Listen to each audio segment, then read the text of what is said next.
So, morning, guys. Let's get started with the next topic for today. So, yesterday we are done with all the accounting standards, okay, and including the problems as well. Now, let us start with partnership today. Partnership, okay.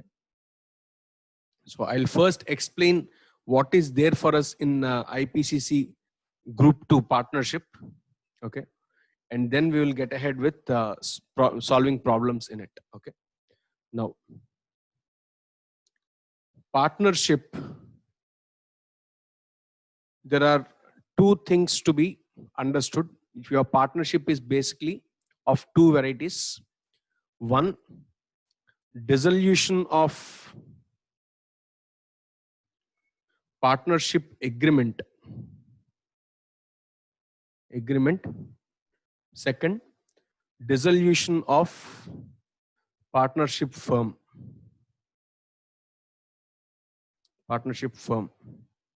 Now, dissolution of partnership agreement means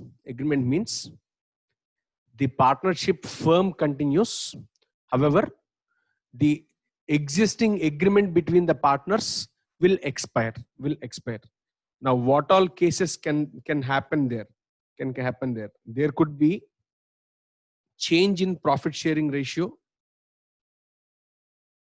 or there could be admission, or there could be retirement, or there could be death of a partner.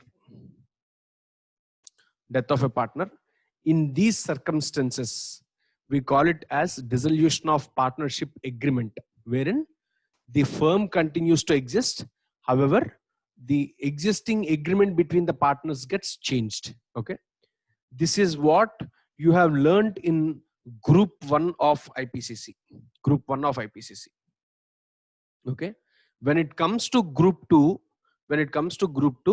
you are going to learn about dissolution of partnership firm. What does dissolution of partnership firm mean?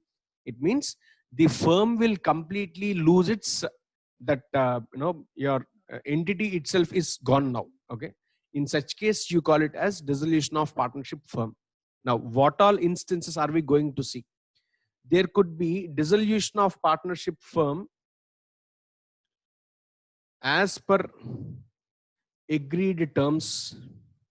That means, say there are two friends who have agreed to enter into partnership for 5 years. Okay. So 5 years time got expired. That is 5 years passed. They both did business for 5 years. At the end of 5th year, automatically the firm will get shut down. Yes or no? In such case, it is on completion of designated time. Okay. Otherwise, it could be dissolution before the stipulated time. What does that mean? It means I am going to close my partnership firm even before the time which is actually mentioned by us. Okay. Or else I may dissolve the firm because of insolvency of all partners, or I may dissolve because of insolvency of one or more of partners. Okay. And finally, in either of these cases, there is something called as distribution of assets, which we will discuss in detail at a later phase. Okay. So broadly, what we are going to see under partnership here is dissolution like this. Okay. Over and above this, the in the syllabus you also have something called as conversion into company. As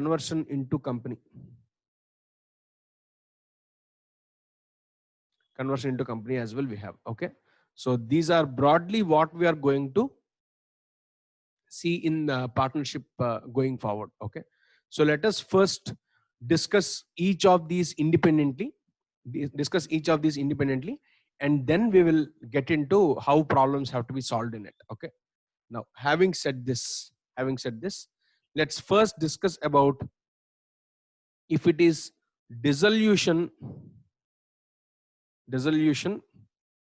as per the agreement on completion of stipulated time.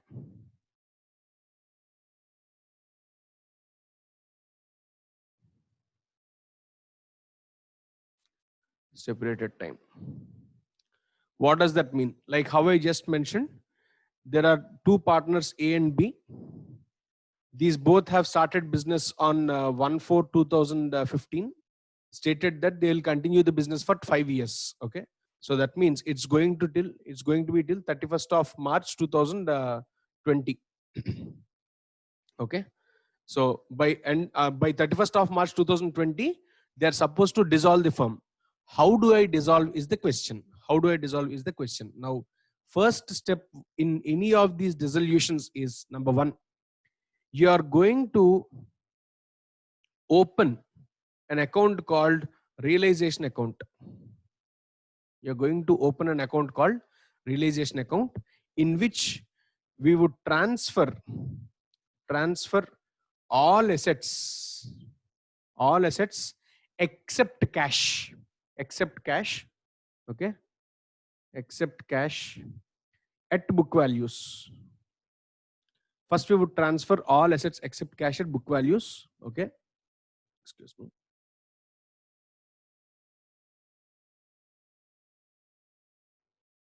Okay. Number two, transfer all liabilities.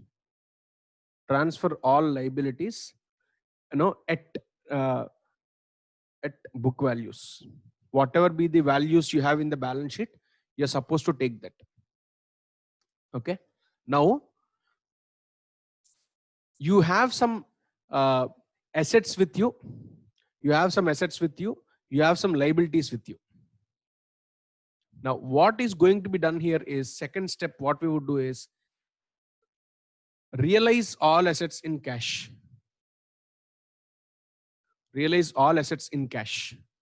Okay.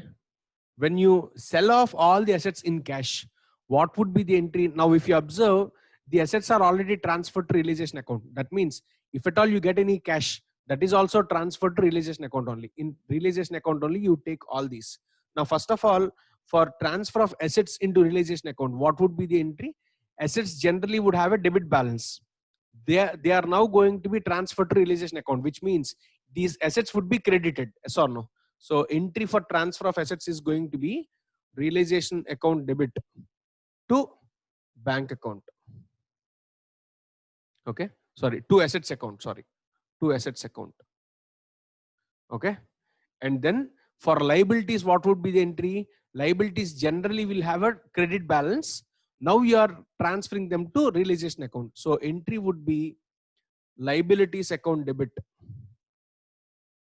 to realization account. Okay. To realization account. After you transfer all the assets and liabilities, you are going to sell all assets and realize cash. Okay. So for this, what would be the entry? Now, you cannot sell the asset and tell that bank account debit to asset account, because assets are already transferred. There is no asset in your books of accounts except realization account. So instead, what you would do is you would collect cash, that is bank account debit, to realization account. For whatever values you have realized, you take those values. Okay. So this is the second step, what you are going to do. Please see, I'm giving you steps in a chronological order, that is in the sequence of events, how it happens. Okay. Apart from selling few assets, there could be instances where the assets may be, number three, assets may be taken over by partners. That means against their share of money receivable, they may accept to take assets instead of taking cash only. Okay. In such case, entry is going to be, uh, your partner's capital accounts generally will have a credit balance. When you give away something to them, it is going to be debited. Okay. So partner's capital account balance, capital account debit to realization account. Okay. So by writing this entry, assets are given away to the partners accounts, partners capital accounts. Okay. Next, number four, there could be instances where assets are taken over by liabilities also. That is, I may have some creditors in my balance sheet, I may have some creditors or lenders in my balance sheet who may take over some assets. Should I write any entry for that? Fairly speaking, no entry is required, because already you have taken your assets and liabilities both into your realization account. Okay. So in which case there is no requirement to write entry if at all assets are taken over by any creditors or any lenders. Okay. So for assets taken over by liability holders, okay, or lenders, whatever name you give, or creditors, no entry is required. Why no entry? Because they are already taken into your realization account. Now there is no requirement of cross cancellation at all. Okay.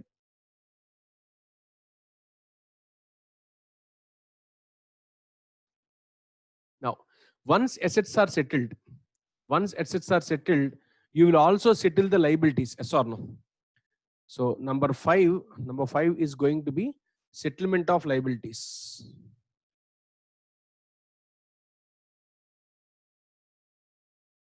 How do I settle liabilities?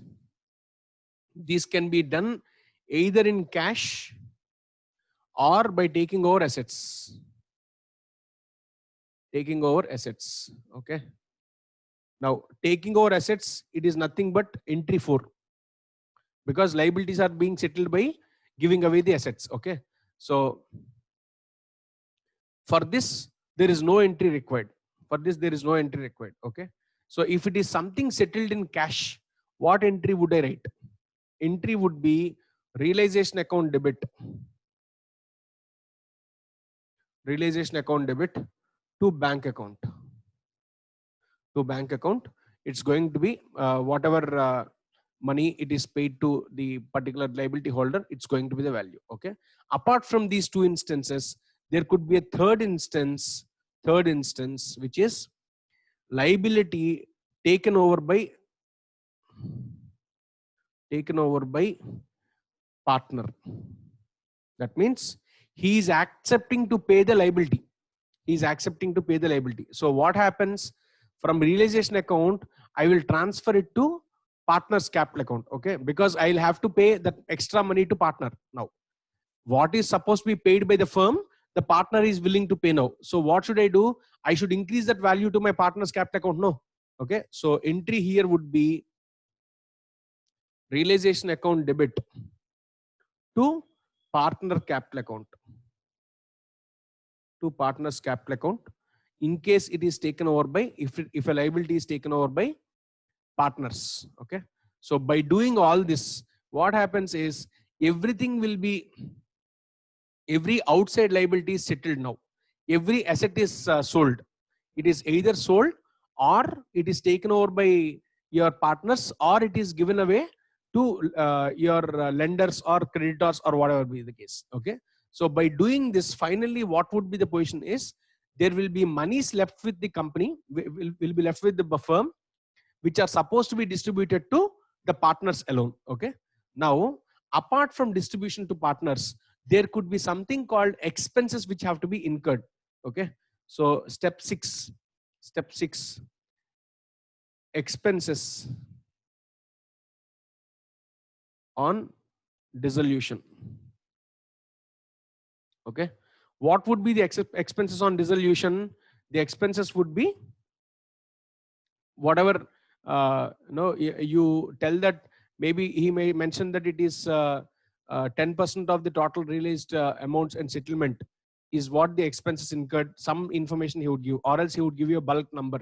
So that expenses are supposed to be incurred with the firm only. So entry in that case would be realization account debit to bank. Realization account debit to bank. By doing this, the expenses are also incurred. And lastly, what you have is settlement to partners. Settlement to partners. Now, how do I settle to partners? How do I settle to partners? While settling to partners, the first and foremost important thing to be done is close realization account. Close realization account and transfer profit or loss to partners' capital accounts. Transfer partners' capital accounts to partners' capital accounts. In what ratio will you transfer? It is basically in PSR only. That is profit sharing ratio. In profit sharing ratio, you will transfer. Second, if any reserves exist,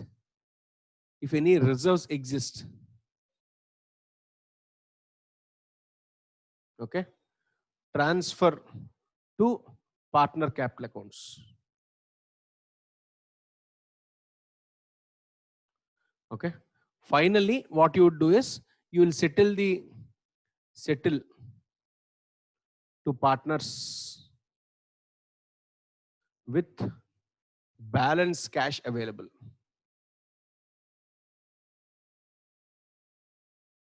With balance cash available. That's all. So with this, all accounts would get closed and the partnership firm will get dissolved. Okay. So this is the first instance what we are going to see. I'll repeat once again, please see. Dissolution as per the agreement on completion of stipulated time. That means I planned, there are two partners who have planned for 5 years and 5 years got passed. Okay. 5 years got expired and hence we are dissoluting the firm. Okay. So in such case, first what you would do is open realization account in which transfer all assets and liabilities at their book values except cash, and then sell off your assets or give them away to your partners or give them away against your liabilities. In the third case alone, it would not have any entry. Other two cases there will be entries. Record those entries. Same way settle liabilities also. Liabilities may be settled by paying cash or may be taken over by partners or may be given away, maybe settled by giving away assets to the partners. Okay. In either of these cases, it is done. And lastly, expenses are incurred. And finally, whatever monies are left in, whatever balance is left in realization account, it is transferred to partners' capital accounts. And then any reserves, if you have in the balance sheet, those are transferred to partners' capital account. And finally, close the accounts of partners by transferring available cash. Okay. So this is what's going to be done in case it is dissolution of firm on completion of stipulated time. Okay. So next what we would see is second scenario, dissolution before fixed time.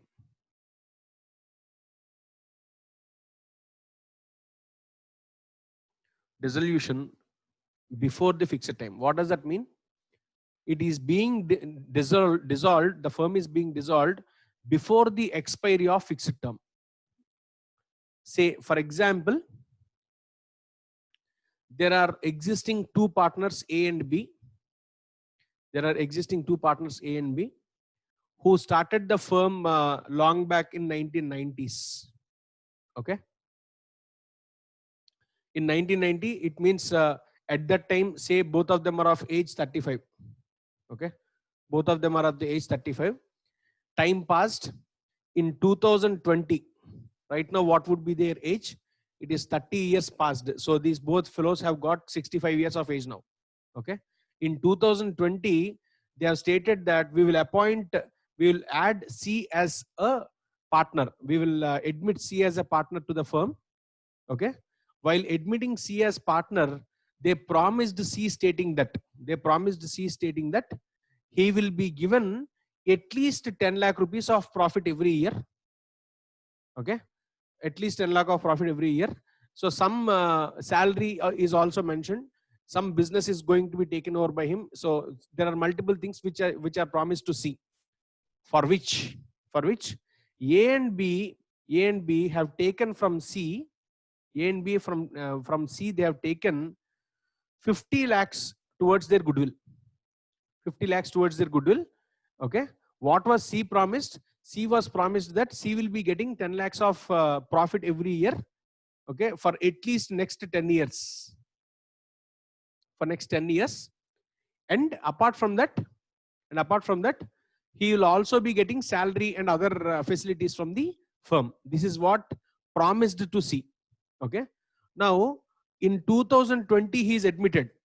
He paid 50 lakhs. In 2021, suddenly A and B stated that no, we are no more in a position to, do business. We will wind up the entire company. We'll wind up the entire firm. Now, will C accept this stand? Definitely not, because say every year he is getting a salary of 6 lakhs, 50,000 every month, and he is being paid. He's being given 10 lakhs of profit every year. Okay. Now, when 10 lakhs is the profit and 6 lakhs is what he has drawn as salary, out of 50 lakhs of investment, he just got 16 lakhs till now. Will he accept for dissolution? Will not. If at all he accepts, he would ask for the goodwill to be paid back first. Yes or no? He'll ask for the goodwill to be paid back first. So hence, what would be steps in this case is what you need to carefully observe.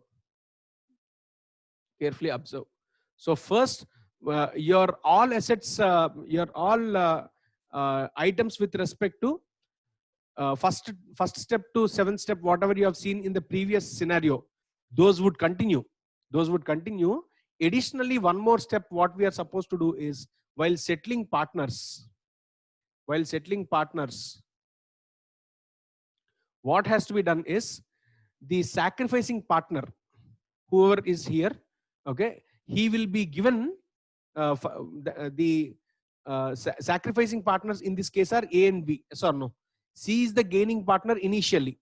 Now the losing partner is C.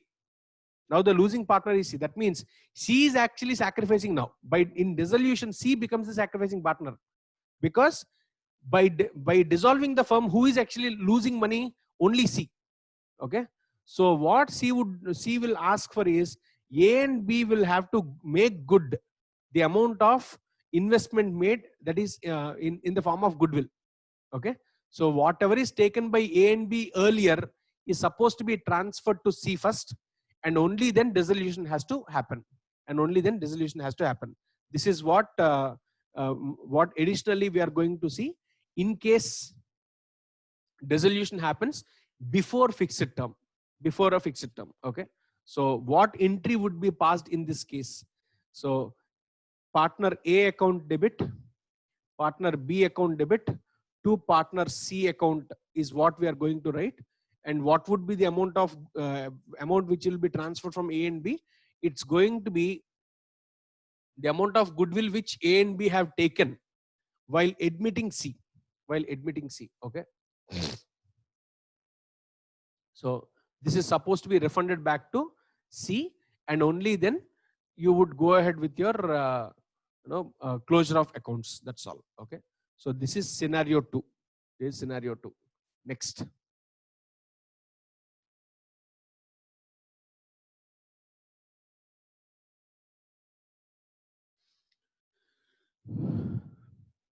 At times, scenario 3, I'll tell you. Scenario 3, sale to a company.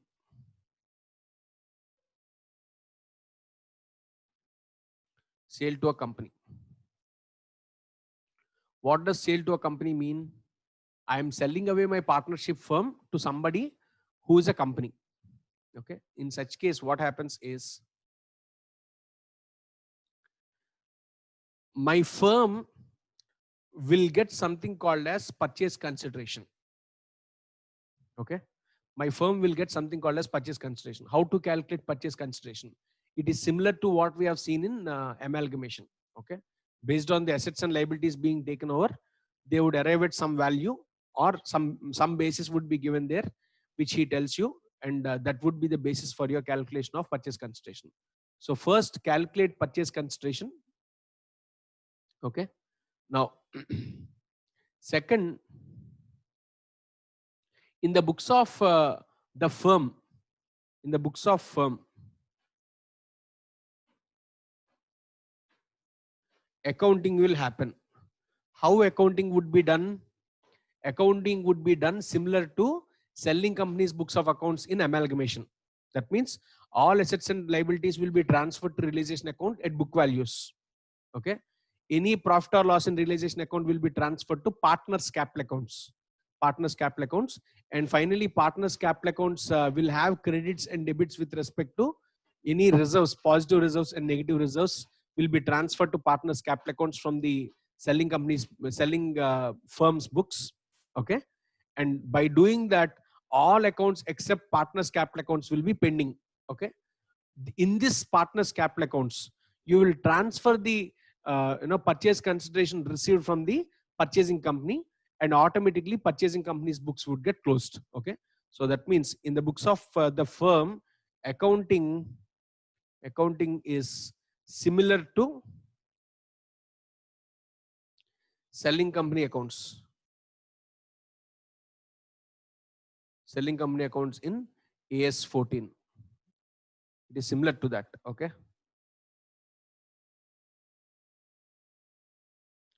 So this is what we do in case it is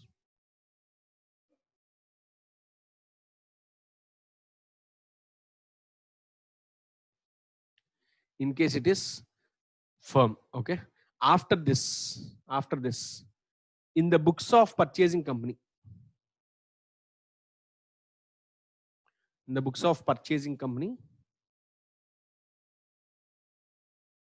you are supposed to account.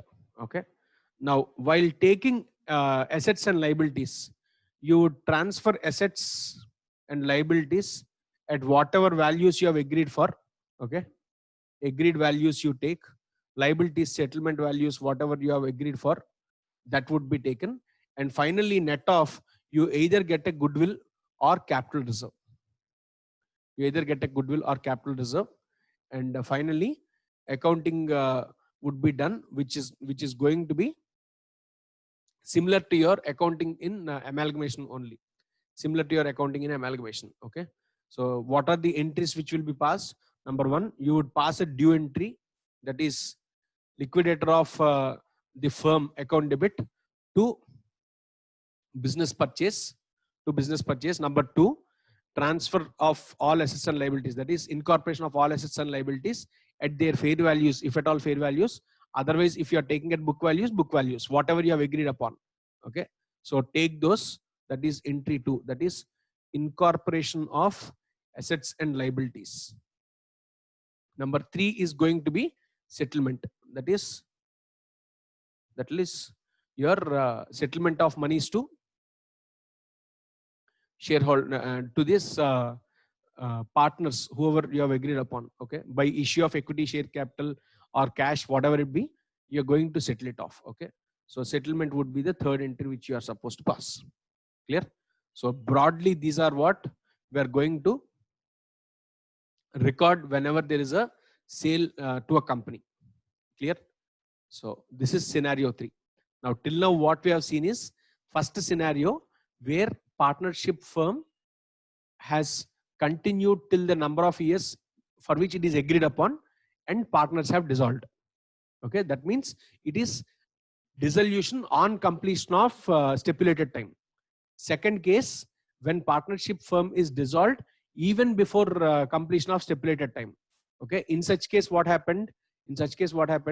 You are going to pass all the entries just like a normal partnership dissolution. However, additionally what has to be done is, you are also supposed to write entries for the goodwill which is taken from the incoming partner few years ago or whatever, and that has to be refunded back to him. Okay, that is to be refunded back by the partners who have actually taken advantage out of it. Okay, so that is second scenario. Third scenario, what we have seen now is when a partnership firm is sold to an entity, is sold. Okay, so if it is sold, we give it off to we give it off to the company whichever is taking over. First, what we are going to do is calculate purchase consideration. Next, close the partnership firm books. How do we close? We open realization account, transfer all assets and liabilities at book values, including cash, and then any purchase consideration identified, that will also be recorded in realization account. Later on, transfer the realization balance to partners capital accounts. Any reserves in the balance sheet, they are also transferred to partners capital account. And finally, purchase consideration is paid to each of these partners. That's all. Okay, with that, your books of accounts of partnership firm get closed. And then moving to third part, which is accounting in the books of purchasing company. In the books of purchasing company, it is similar to amalgamation entries what we pass. Okay, so where we will pass first entry, which is due entry. Okay, due entry. Second is incorporation of assets and liabilities. Lastly, what you pass is your settlement entry, that is payment entry. Okay, so these are what we are going to see in case of sale to a company. Now, next scenario. Next scenario.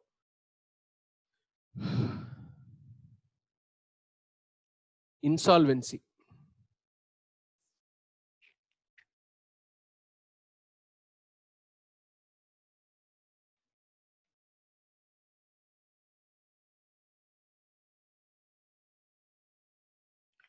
What does insolvency mean?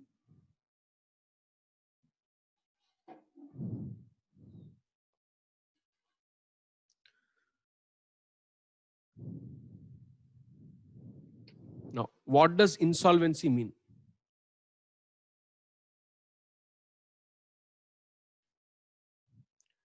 Insolvency here, there are multiple types of insolvencies. Okay.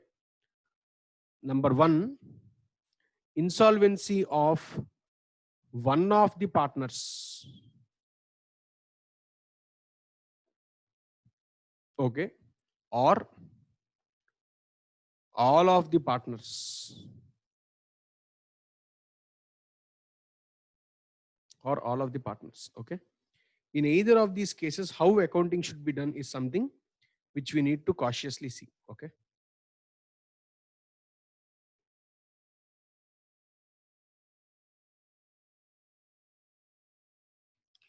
Right. So let us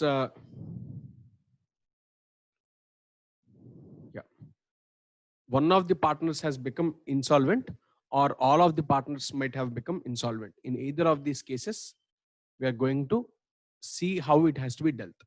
Now, what does insolvency mean? First of all, insolvency means when the liabilities of a person are greater than assets of a person, then you call him to be insolvent. That means his personal net worth of the personal individual is bad, is negative. Then you call it as a insolvency of a partner. Okay. Now, why is it important to me? Why is it important to me? It is important to me because if a partner becomes insolvent, I will not be in a position to ask monies to ask him to bring in monies, for any abnormal situations. Okay. So hence what standard suggests is, in case there is any insolvency of a partner, there is a case law which is given, which is Garner versus Murray rule. Garner versus Murray rule, which is supposed to be applied whenever you have insolvency of a partner. Clear? Now, what does this Garner versus Murray rule talk about? Let us discuss about that first. Okay. Now, I would give you an example, and then we will discuss about it. Okay.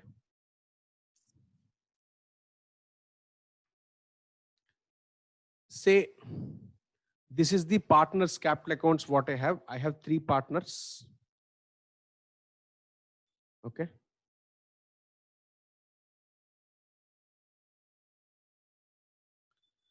So debit side and credit side of partners capital accounts.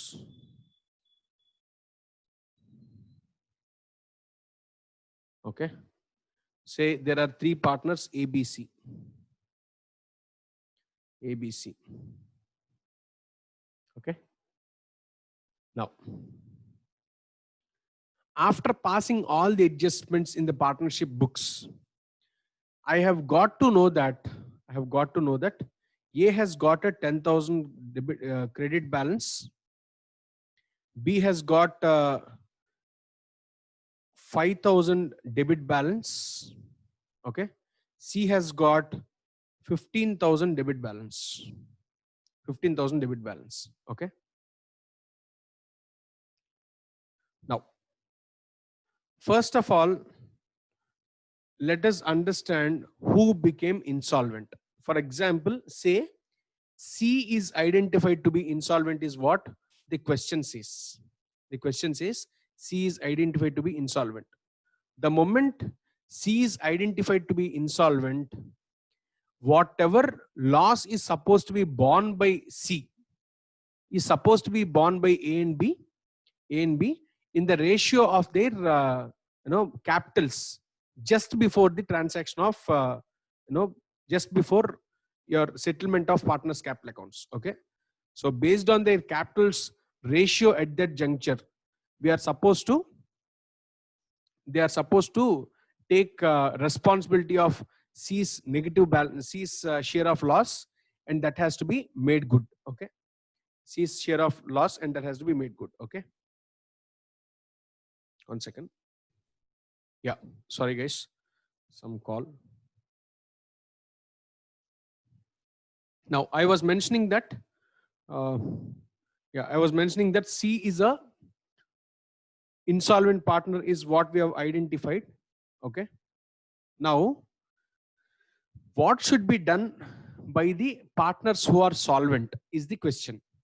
The case law says whenever it is identified that one of the partners has become insolvent, and the firm is in the position of dissolution, the partners who are solvent, have to take the responsibility of loss with respect to the insolvent partner. However, there are two steps which are suggested by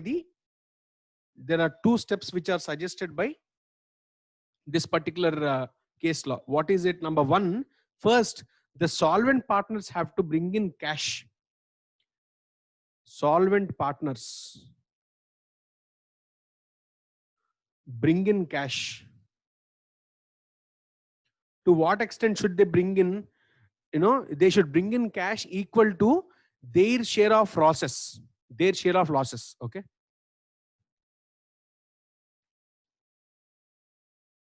For their share of losses. Why is this being done? This is to prove their solvency. That means they are not insolvent is what you are trying to prove here. First, they should bring in cash. This is the first step which is supposed to be done by the partners who are solvent. Secondly, what they are supposed to do is they are supposed to bear the amount of loss of the insolvent partner.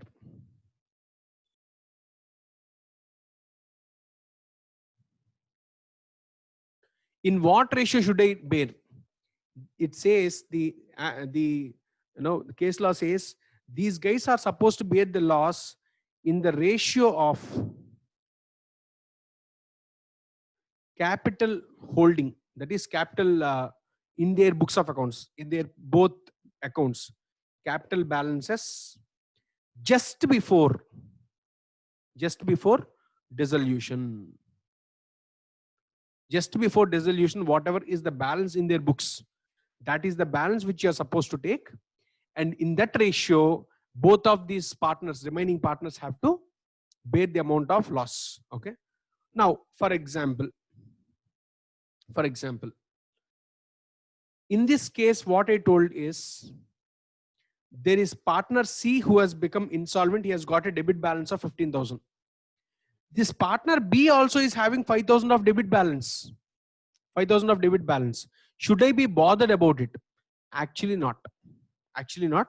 The moment he is identified to be a solvent partner,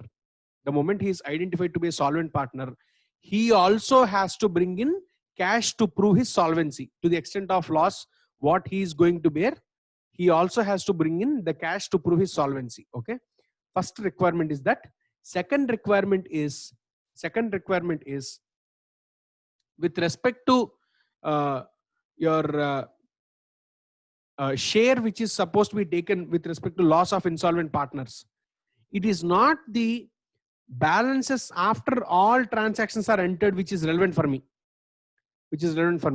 What is actually relevant is the balances, capital balances of these partners, solvent partners, just before your insolvency proceeding, your dissolution proceedings are started. That means your capital balances just before dissolvency is to be taken as base, and then calculate the amount of loss to be borne by the solvent partners. Okay.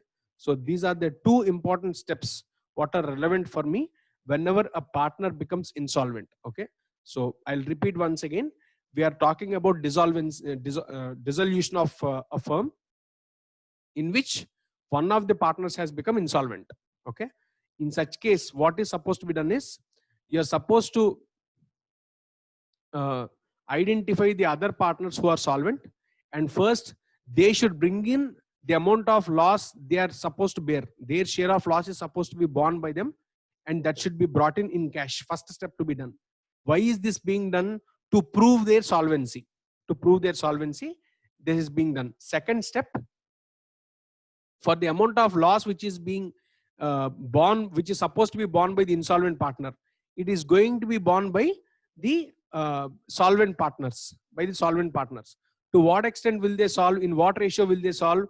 In the ratio of their capitals, capital balances, just before dissolution accounting is done. Okay. So this is what's supposed to be done. Right. So let's go ahead with next scenario. Next important aspect.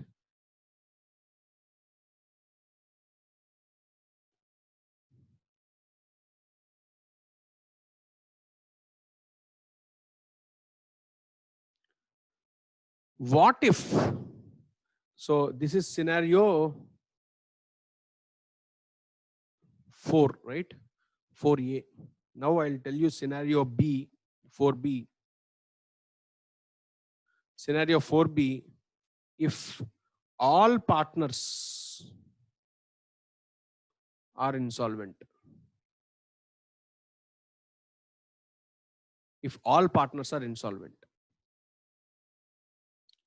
What can be done if all the partners have become insolvent? Okay. If every partner has become insolvent, nothing can be done by anybody. Yes or no? In such situations, what would be done is the partners' capital accounts will be drawn, and to the extent of loss what is arrived, that will be left over like that. That's all. Okay. And there would not be further accounting treatment for it, because none of the partners have the ability to pay back the monies. Yes or no? So in such case, who is going to actually lose is basically the lenders, whoever have funded them. Okay. Whoever have funded them, they are going to be at loss, but not the partners, because they are already identified to be insolvent. So further there would not be anything which is done. Okay. Instead what we do is all the amounts of partners losses we have identified, this will be transferred to a special account called as deficiency account. Okay. So all these amounts of losses will be transferred to something called as deficiency account and closed it off there. That's all. Okay. So this is with respect to in case partners are insolvent. Okay. Now, in all of these cases, you have something called as sale of assets. Okay, sale of assets. Now, when I say sale of assets, number 5, when I say sale of assets and settlement of liabilities,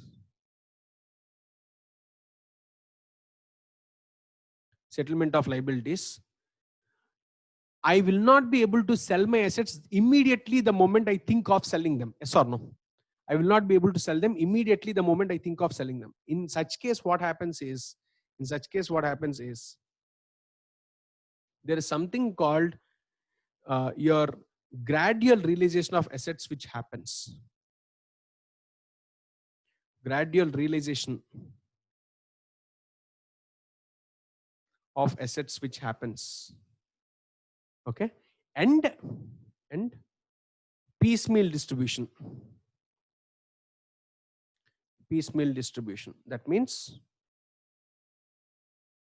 you will slowly sell the assets one after the other, and out of the money released, you will keep giving away to each of these liabilities slowly to one after the other. Okay, so this is what we call as gradual realization of assets and piecemeal distribution. Okay, now what is done in this is what we are supposed to see. So first step in this gradual realization and piecemeal distribution is number one, whatever cash is available is given away to, first what you are supposed to do is, in this sequence it is going to be settled. It is going to be given in this sequence. First you are going to give away to secured lenders. Okay, then if there is anything left over, it will be given to unsecured lenders. Okay, after these are completely paid off, then it comes to partners loan accounts. Okay, finally after settling partners loans, if you still have any money, then that will be paid towards capital balances. Okay, now what do you mean by secured loans? That is, from the from the loans what we have, you're supposed to see what is a secured loan and what is an unsecured loan. Secured loan means they are secured against some property. Or some other securities provided. So such secured loans will be first settled, and only then others will be settled. Other loans will be settled. Only after paying to outside liabilities, only then partners loans will be settled. And after partners loans only, you will go ahead with any of the capital balances to be settled. Okay. Now, in this, how should I settle is something which is important. Okay. Should I settle it in the ratio of profit sharing ratio, or should I settle it in the ratio of their capital balances, or should I settle it based on their relative capital model? These are the questions what arise. Okay, okay. Now,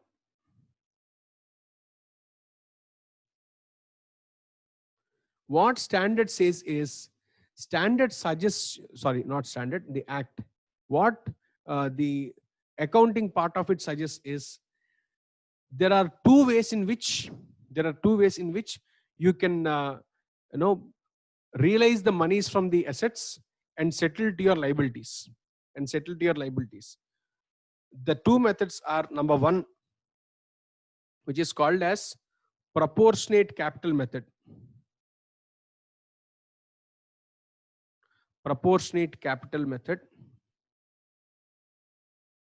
Okay, or also called as relative capital method,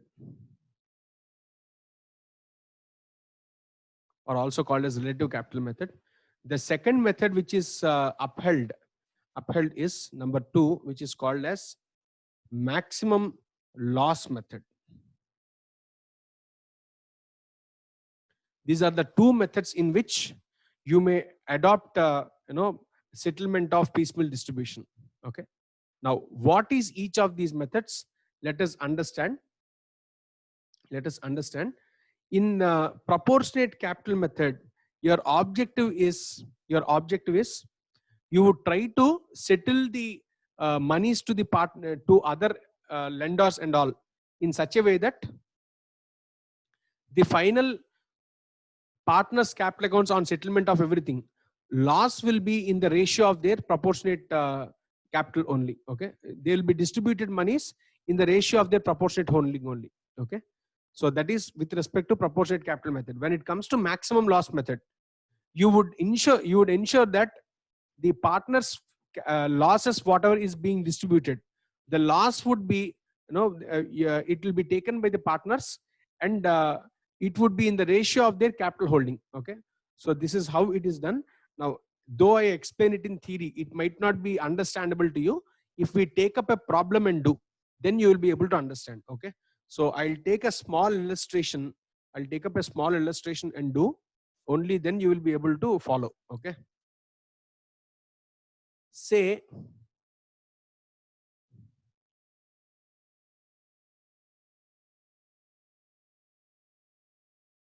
say there are two partners, A and B. Okay, A and B, and the capital balances of these two guys is say 70 and 30. Okay, 70 and 30. Now, these are the balances which are there unpaid, for quite some time, say 4-5 months it is unpaid. That means over every month's realization, I kept on settling my, first I have settled my secured liabilities, later I have settled my unsecured liabilities, then I have settled my your loans. After settling all these, by the time I have settled all these, I have got exhausted with 4 months of my realizations. I have realized in the 5th month some X amount. Okay, I have realized some amount in the 5th month. From this month onwards, whatever I realize, it is only going to be given for partners capital accounts. That means partners will be getting money on every realization from this month. Okay, so how this would be done? So I'll mention this as particulars. Okay, first what we are solving under is the first method, that is proportionate capital method or relative capital method. Okay, so capital balances what are outstanding are 70 and 30 for A and B. Okay, now say in month 5 I have realized some money. Okay,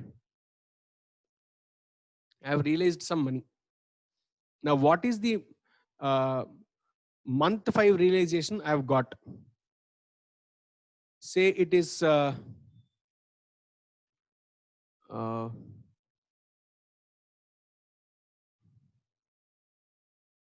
say it is 40 what I have realized. Okay, month 5 realization is 40 is what I have realized. Okay, so both together it is 100. Out of 100, 40 is what I have realized in the month of 5th month. Okay, now say the ratios of A and B, the ratios of A and B,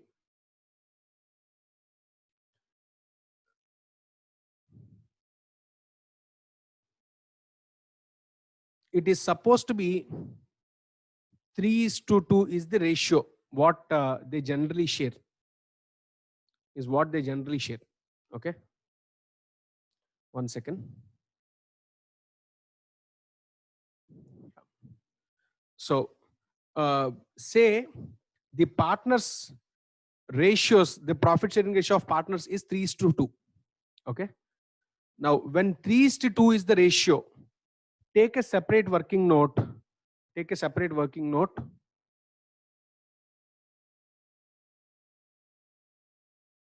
Now working note 1. Working note 1. Your partners sharing ratio, profit sharing ratio is 3:2. Okay. When 3:2 is the ratio, when 3:2 is the ratio, first take out the partner having the least capital right now. The least capital is actually held by B.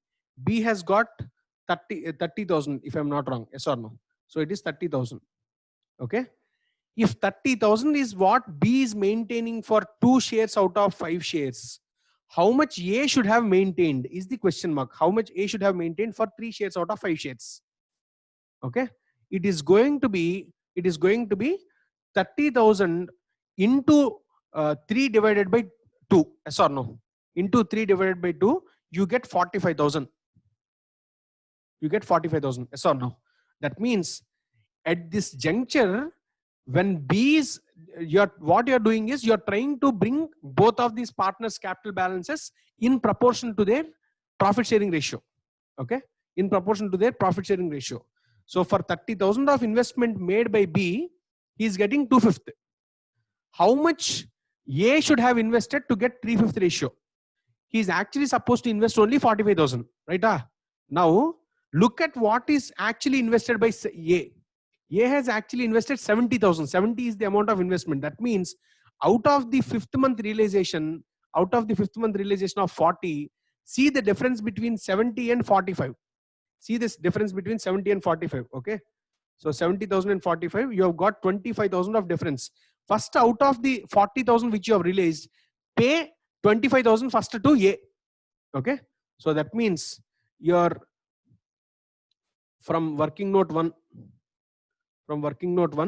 25 will be paid to A only. A only. Okay. Now balance what I am left with is 15. Yes or no? This 15 distribute between A and B in the ratio of their profit sharing ratio or whatever be the capital ratio. Okay. Now at this juncture, if you see, the balances are 45 and 30. Yes or no? Against this, distribute 15. This 15 will be distributed in the ratio of 3:2. Okay. In the ratio of 3:2, which would be 9 and 6. 9 and 6. After fifth month, balance after fifth month is going to be 46 or 36. 36 and it is going to be 24. Yeah, 36 and 24. Okay. And then say in sixth month, you realized 20. What would happen? This 20 will be distributed between both these fellows. Between both these fellows in the ratio of 3:2. Okay. How much would it be? It's going to be 12 and 8. Okay. So these are the values, whatever you have. Say after 6 months, there is no more any realization.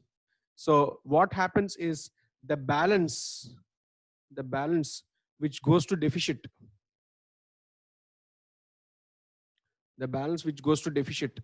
okay, deficiency account is basically your difference between these two. It is 4, 2, here it is 16, 24 and 16. Now if you observe, even these balances also